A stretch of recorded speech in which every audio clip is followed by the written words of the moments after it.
First of all, Dzień dobry, thank you so much for giving me the chance to be here. Unfortunately, only digitally, but it's a great pleasure to talk to you today. And yeah, well, my topic today is tomorrow came early. I will actually be talking about the new normal of the customer buying experience.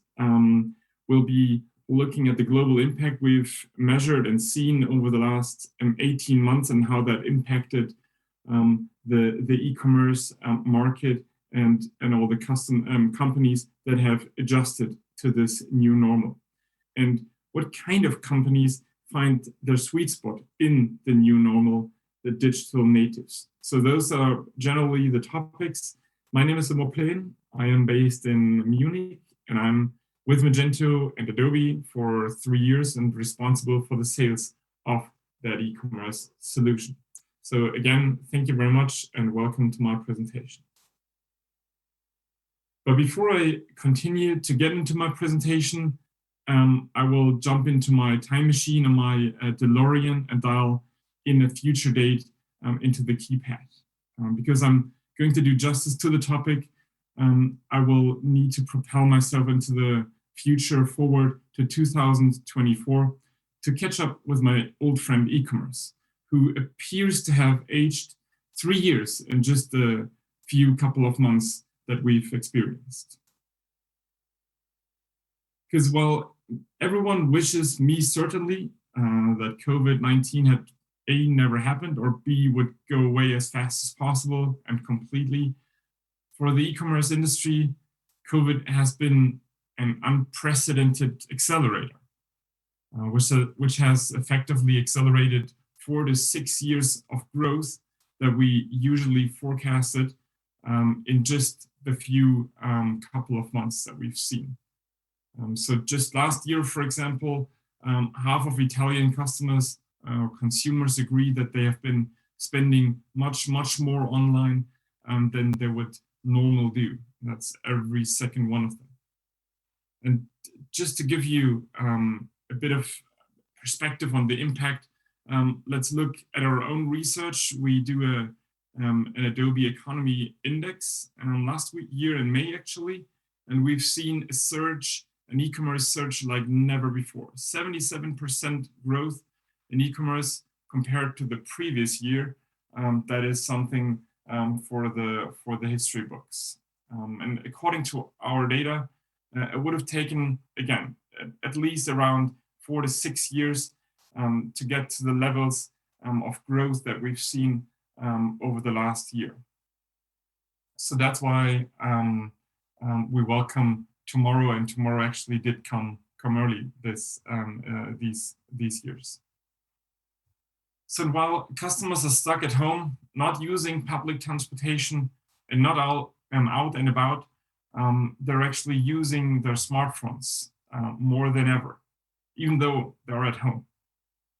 Smartphones, and that's definitely one of the biggest impacts that surprised us, gained a share of 10% over desktop and completed online purchases.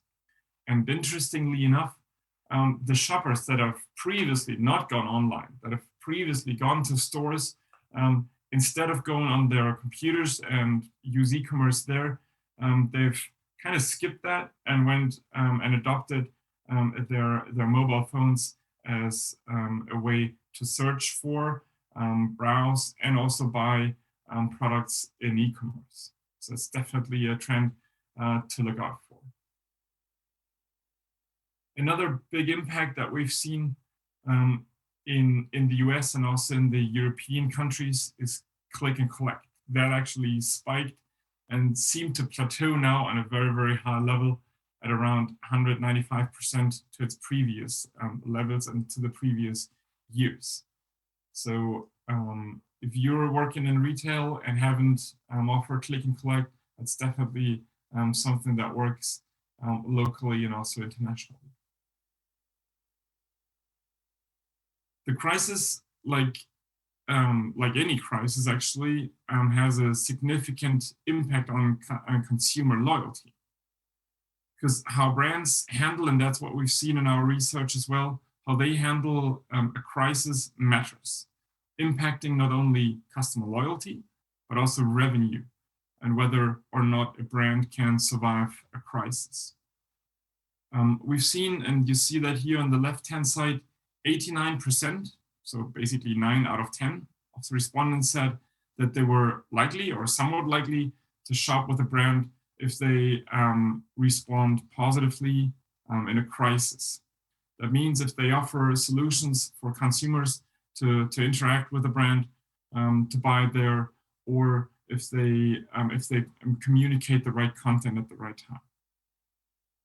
Also, it says that 66% of the consumers would be actually unlikely to shop at a brand with somewhat poor response or with no response at all. So basically, I'm careful to use the word opportunity here, but if approached correctly, then companies who are agile in their product and channel offering and have a strong brand communication can be super, super successful in a crisis like this and can win customer and consumer loyalty now more than ever. So the new normal is basically the new buzzword. We've seen over the last years, omni-channel has been the buzzword everybody talks about. Now it's the new normal. We'll look at how brands and retailers have invested in a digital strategy into this new normal, and we'll look at companies who will win in this new field. Consumers have learned to buying online. It might actually be faster, be better, be easier, be more convenient, be safer for them. So while that doesn't mean that offline sales is dead at all, many consumers find that both channels have their value. And now I want to look at how companies have adjusted to this new normal and what their strategy has been. Very soon after the very first shutdown, Bose announced that they would be shutting down all their stores in North America, in Europe, in Japan, and Australia. And at that time, obviously, that was unprecedented. An unprecedented move for a brand that relied so much on their stores for their growth, for their revenue over the last 2 decades. But as their global head of sales explained, consumers that have moved on. They will actually not need to try out noise canceling headphones. They trust reviews and stores online much more than a sales pitch from a sales associate. So Bose actually has moved on completely to the digital levels during the pandemic. At Inditex, the parent firm of Zara, like many online retailers, COVID actually has caused a seismic shift in their business model. E-commerce has been their survival pillar. So that was their only channel of how to do business at all. And what that means in long term is that online sales during Q2 last year were up 50% year over year. Just in April, it was up 95%, which is not very surprising. But Zara also updated their online sales forecast for next year. By 2022, they expect their online sales to account for 25% of their revenue, instead of just 14% in 2019. I think the message here is there is and will always be a long-term effect of the shift that we've seen during the pandemic. Now, this brings me to the second part of the presentation, actually the rise of DNVBs, of digital native vertical brands. First of all, let's familiarize ourselves with what digital native vertical brands are, because I suspect that in the future we will learn and hear a lot more from these brands. So who are they? What are they? And why are they disrupting the retail playbook that has worked for the last 100 years or more? So basically, let's start with the basics. They're digital natives. So that means most of these companies have started as digital startups or digital companies in general, and exclusively sold their products on web or mobile only. And many of them were funded by tech VC firms and started out or tried to start out big. And even the ones who didn't start out as digital first companies became digital first companies, and evolving from that from a physical brick and mortar background, like the one we just looked at, like Bose, for example, we just spoke about a minute ago. Now, so digital native, that is the first definition, mostly true. The next one is vertical integrated. That means that they control the design, the manufacturing, the selling of the product, and they basically communicate throughout the entire value-adding chain. So these brands are basically not wholesalers or resell products, but do that themselves. There are actually thousands of DNVBs, and for most part, they're all experiencing unprecedented growth now in times like this. They're disrupting almost every category, from apparel to healthcare to furniture to makeup to groceries.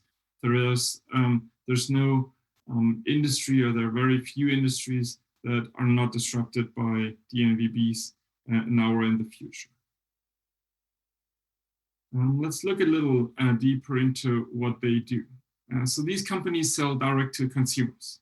They're not relying on the traditional stores or other middlemen, and that allows these companies to sell their product at lower costs than traditional consumer brands and maintain an end-to-end control over making the product, marketing it, and distributing the product to their consumers. And unlike their traditional retail competitors, D2C brands, so direct-to-consumer brands, can experiment with distribution models from shipping directly to the consumers, to partnerships with physical retailers, to opening up pop-up shops. They don't need to rely on exposure in traditional retail stores. The loyalty is usually higher because these digital native brands can communicate with their consumers over all the channels and very consistently. So one of the keys for loyalty here is also to collect and utilize customer data.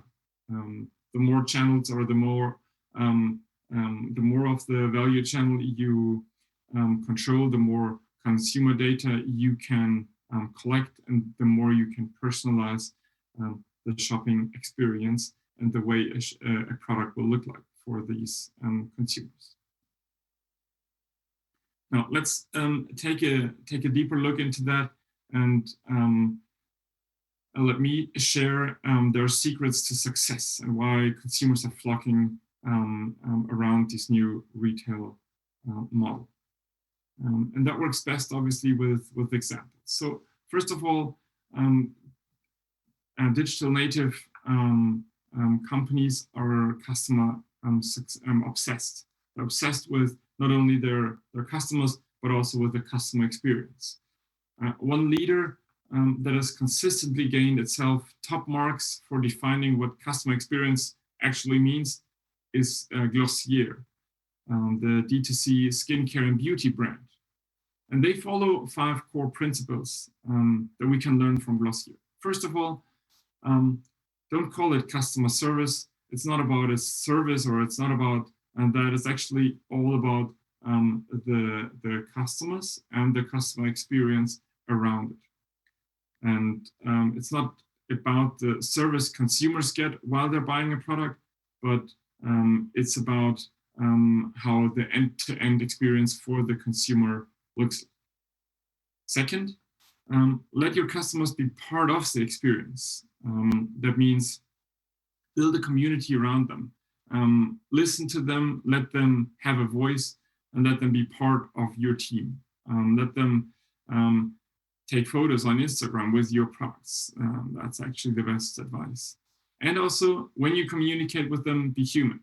Don't lose that, and don't put too much script into that. Communicate them as you would to normal human beings as well.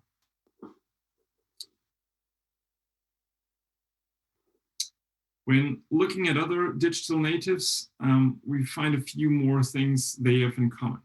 And here are just a few examples. For example, Caspar. They put out little pods where customers can nap for 45 minutes and try out their mattresses. Canada Goose has an experience room at minus 33 degrees Celsius to test the jackets. So what these customers, what these companies, what these digital native companies are doing is if they go to physical stores, they put focus on the experience and not so much on the sales of products, because that can happen in e-commerce. Another point, and very, very in the center and the focus of many consumers nowadays, is sustainability and social responsibility. And if it's not obvious greenwashing, companies can actually make loyal fans to their brands from their customers. When acting and when actually meaning to act sustainable and responsible. Gone are the days where transactional relationships with consumers were the defining moment. I think today customers want to feel like they'll get part of a brand, and they want to identify with the brand. If a brand has similar or the same missions and values, if they give back to the community or to the people that actually work on and manufacture the products that the company sells, then that is a great way to go. I think the relationship that companies can build up with the consumers are much more long-standing. And this is why so many modern brands are finding success building deep connections with consumers over shared values. Companies like Honest have giving back at their core value of their strategy. And that has naturally led to a community of advocates that feel as though their values are reflected with that brand. And that makes them fans, that makes them communicate how they buy their products and what that brings to their workers, and that makes more people go and buy these products. Another disruptive model in many industries is subscription. Subscription can come in many facets. Think about the way of serving and billing your customers. I think that is a good way forward. For example, pet food can be bought as a subscription services. Specifically nowadays, or in the last couple of months, selling a home gym device and also a training service to that as a subscription model, that is definitely, or has been in a winner in many, many markets. And even clothes rental is something that works.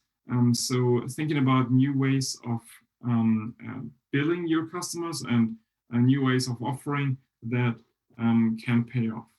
Caravana even offers buying used cars online and delivering to their home. So they've completely rewritten the normal playbook, and it pays off.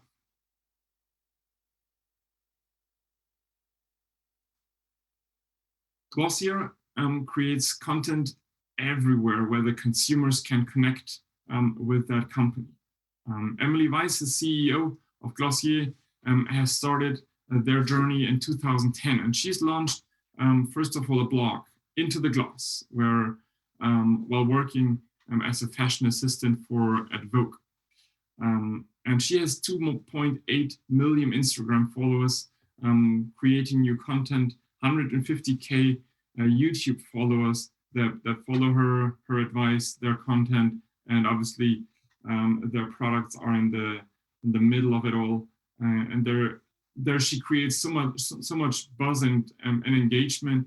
The photos and the videos are shared, and it has definitely also to do with the content that Glossier is creating on their own page. They know what customers are following, what they're sharing, and they can personalize the content on their own e-commerce shop to go along with that. That whole strategy of creating content is definitely something that digital natives embrace more than traditional companies. Another very important aspect is cultural diversity for the demanding consumers of today. It doesn't only pay off to have a diverse teams to work in, but it also shows that consumers are very conscious of how these products are communicated to branded to the consumers. There is the large majority of consumers who prefer different body types and ethnicities in their ads, and it really pays off. Just one last point, because I talked about it, vertical integration, that is also important. These companies, the DNVBs, they control the product, they control the product manufacturing, the suppliers, and they can supply the product directly to the customers. That gives them, again, so much more control of what is being produced, what the feedback is from the customers they will directly get, and they can relay that very quickly, or quicker than traditional brands to their product manufacturing. Now, let's look at very specific use cases, because it's easier to take or to grab that concept when looking at use cases. I want to give you two examples of companies who have positively reacted to the changes that we've seen over the last 18 months. One has been affected very hard by the pandemic, and they had to change radically the way they did business in e-commerce. And the other one has been affected the other way around. They were surprised by the strong increase in e-commerce. First things first, Caterer. It's a traditional B2B company selling food, and with hotels and restaurants closing, 70 to 90% of their business dropped. Now, they could have just given up, but what they did is they thought, well, what can they do? So they were very agile, they were very speedy in their decision making, and they had a supporting technology that helped them to recover from that bump. They helped them to go directly to the consumers. So building out their B2C e-commerce as a new channel helped them to alleviate from that strong bump they had. So what they did is they reworked their page, they reworked their marketing, adjusted it to the end consumers. They reworked a couple of things like search, like monitoring, and they quickly brought up a new shopping experiences that was adapted to the end consumers.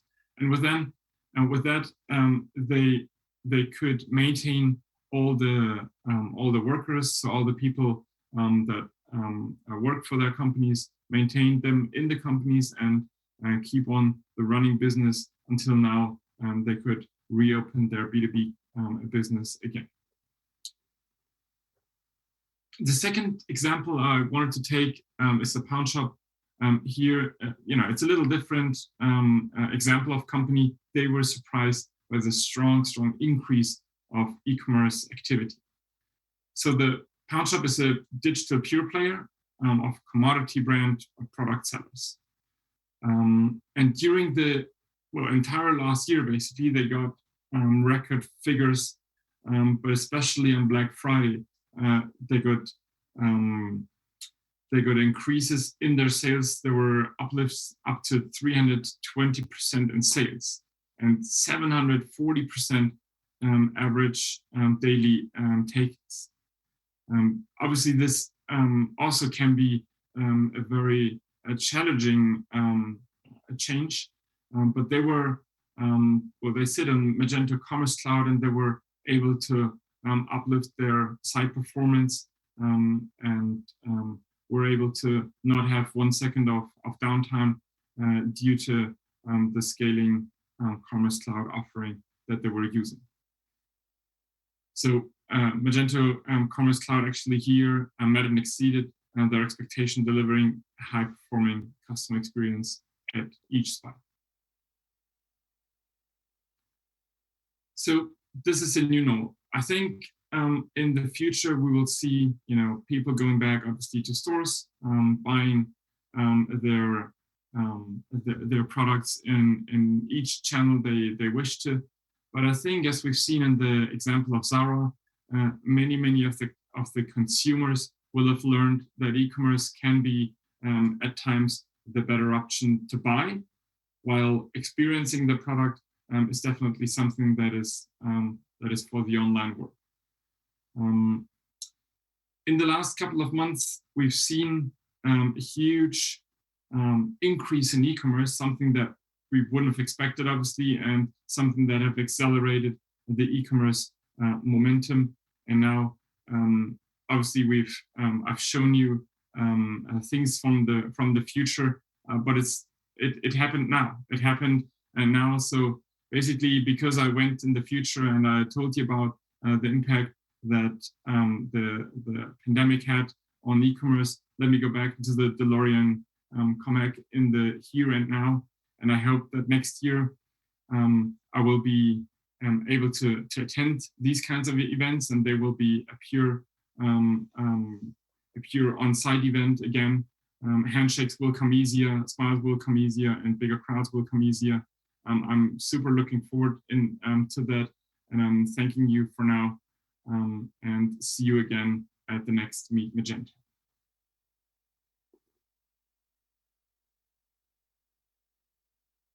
If there are any questions, I'm happy to answer them here or on Hopin, or just reach out to me after. We have a question. Please. Hi, my name is Lucas, and I have a question for you. Can you share what is the brand new innovation from the future that you're working on currently to apply in Magento? I think the biggest technology or the biggest technology that we're working right now on is the artificial intelligence Adobe Sensei that we've inherited from our mother company, from Adobe. I think that is something that will grow into Magento more and more, that will help us and help consumers to find more easily the products they've been looking for, and that will help marketing teams to reduce their work in offering the right product at the right time, recommend the right product, and also improve the search. So Adobe Sensei will also be the engine behind our live search that we have in Adobe Commerce, and searching something will come much more easily in the future. And I think that's something that we need to look out for.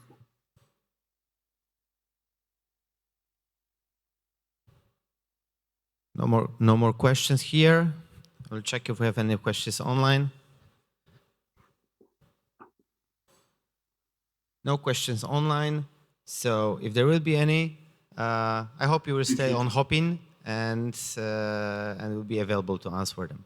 So thank you very much for your time, for joining the conference, and hopefully next time we can see in person here in Poznan. That would be great. Thank you. Thank you very much. Thank you so much, people. Thanks.